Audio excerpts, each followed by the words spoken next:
Bienvenidas, criaturas analíticas, a Civilización y Geopolítica del canal Geopoder, el canal de la independencia, el rigor y la excelencia. Soy Vicente José Ferrer de Pellicer y os invito a que me acompañéis a esta nueva aventura geopolítica, tal vez un poco más corta, más intensa,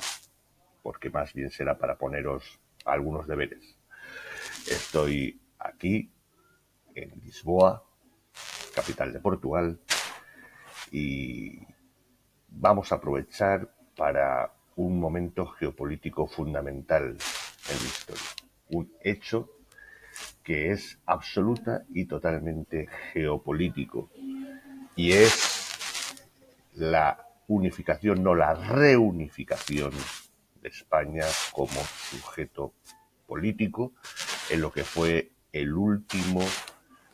intento, la última versión del sujeto político, no la primera ni la fundación, no, la última y actual versión como sujeto político de lo que es la hispanidad, lo que es la identidad nacional hispana,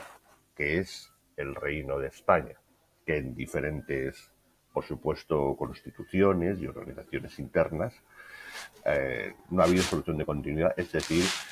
ha habido una continuidad absoluta desde la unificación política de los monárquicos, de los reyes católicos hasta nuestros días. Y el hecho complejo y casi tabú también que vamos a abordar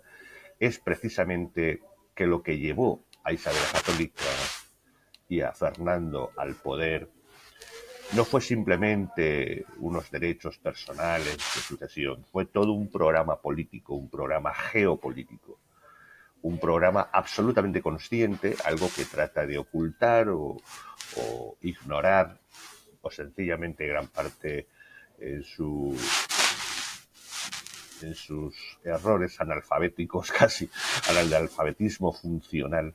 la academia oficial, la academia hegemónica, entonces, de todas las universidades actualmente. Y es que esa guerra civil, que tendría que ser considerada casi una guerra general, porque coincidió guerra civil en Portugal y coincidió guerra civil en Castilla y en Aragón. El hecho es que en un momento de anarquía, ¿y por qué había anarquía? Porque aprovechando la debilidad de Enrique IV, llamado el impotente o el doliente, la liga nobiliar, es decir, la aristocracia, se alió en una liga. ¿Y por qué se aliaría en una liga? Precisamente porque querían luchar, porque querían imitar un modelo geopolítico, un modelo de organización interno y externo, que es el modelo renacentista que podríamos llamar de las ciudades-estado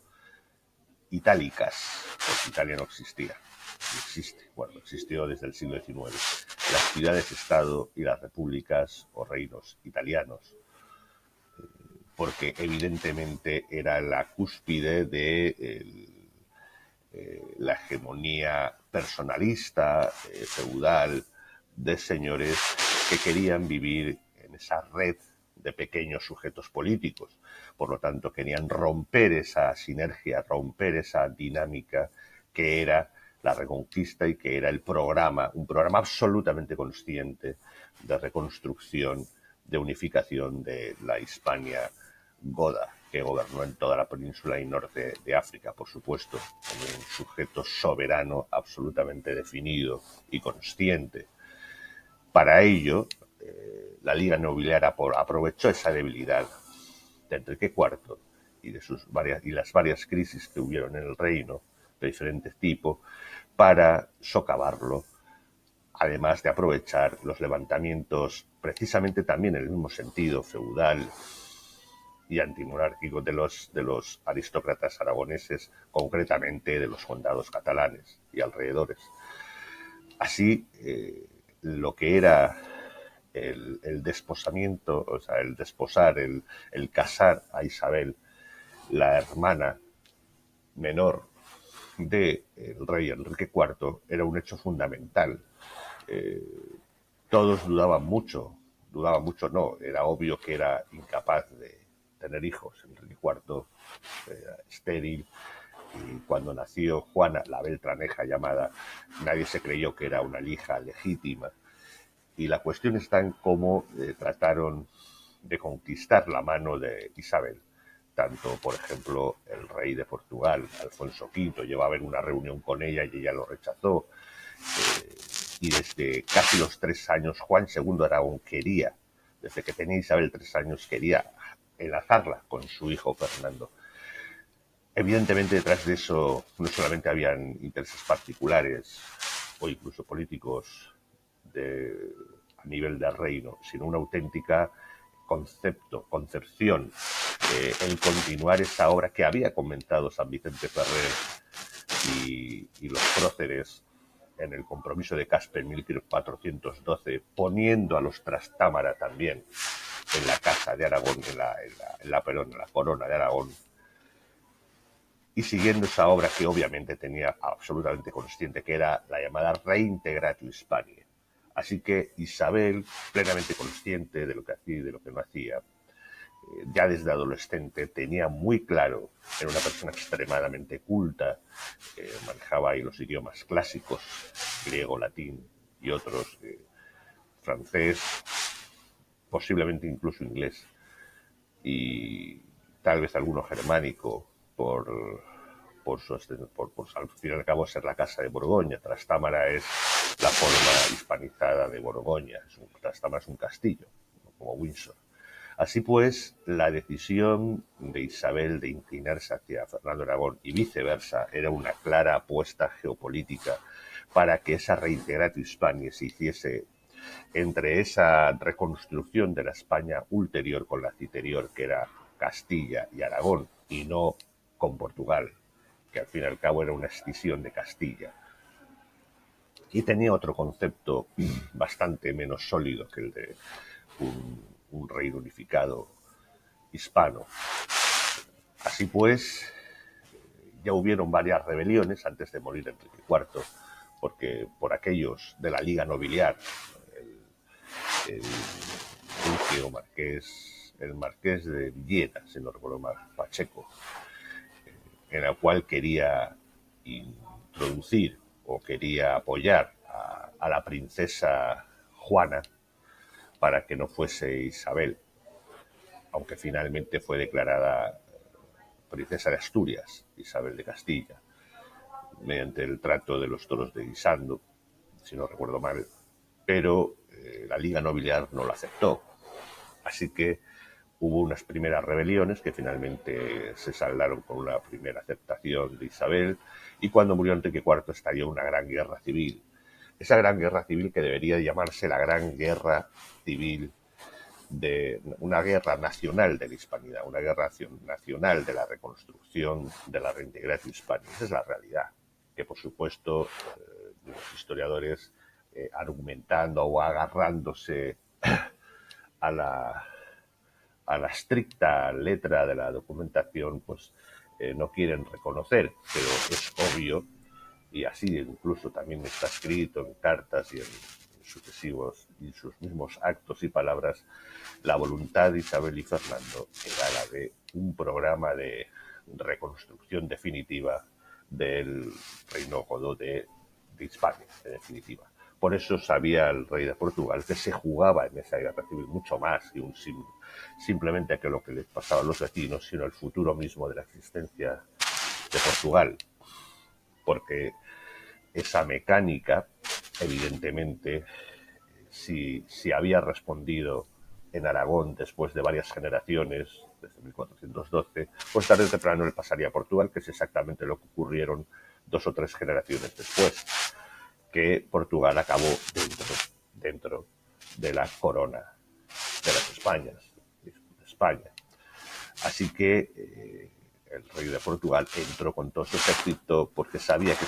se jugaba la existencia futura de Portugal ante una reconstrucción de España, que era algo totalmente de voluntarioso y con un concepto absolutamente integral y consciente de lo que estaban haciendo.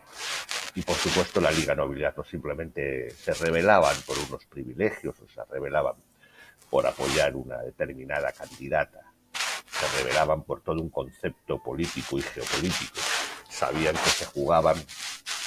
la desaparición del sistema feudal político, es decir, de las relaciones feudo-vasalláticas. El feudalismo se basa en feudo señoriales y en feudo vasalláticas. Feudo señorial es el sistema económico que todo el mundo conoce, el sistema de feudos y de explotación y de producción de la tierra, que prácticamente duraría hasta la Revolución Francesa, pero el sistema de relaciones feudo-vasalláticas definía la política y geopolítica de los países en una red que rompía completamente la idea que tenemos, obviamente, de Estado-Nación, y que eso convirtió definitivamente en un auténtico desafío. En la última oportunidad, la aristocracia mayor, la alta, en la Liga Nobiliar, para romper esa evidente construcción del Estado moderno. Por otra parte, los reyes católicos tenían plenamente consciente lo que querían, que era un monopolio, como así ocurriría en plena guerra civil, en lo que es el concilio, no, lo que es las cortes de Madrigal de las Altas Tierras, las Cortes de Madrigal de 1470, todavía sin acabar la guerra civil, 1472 o 73, no, en torno a 1470, en la que definitivamente apostaban por la unificación, el monopolio del ejército, el monopolio de la justicia, el monopolio de delimitar los límites del reino, el monopolio, la creación de la policía, las mangas verdes, la Santa Hermandad. Y eso es exactamente lo que quería evitar la Liga Nobiliar. Finalmente pierden, obviamente, la guerra y se crea ese primer Estado moderno, que seguramente Fernando el Católico, y esto es también una posible tesis, lo sacaría de Cosme de Medici, cómo construye esa administración moderna, como nos enseñaba don Antonio García Trevijano, y tenía como había sido rey de Sicilia, Fernando, unos años antes. Así que esa idea de Estado moderno era plenamente consciente de los reyes católicos y era plenamente consciente de convertir esa guerra civil, tanto en Aragón como en Castilla, en una auténtica revolución política y geopolítica, porque construían con plenamente conciencia de una unidad dinástica que era la Reintegratio Hispania. Y con esta idea de Reintegratio Hispania, con este criterio, por supuesto basado en la principal historiografía que existe, la de Menéndez Pidal, su Historia de España,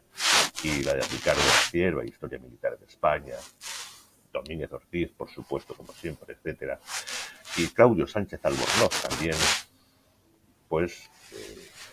los dejamos aquí para os encargo deberes para que vosotros busquéis lo que es en las redes, en los libros, en las Big Data, cómo se está manipulando para tratar de borrar esa plena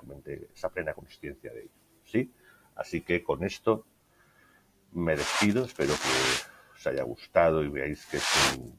criterio que rompe las estructuras de conciencia política que tratan de imponer. Un abrazo, estimadas criaturas analíticas, y ahora vamos con la píldora geopolítica.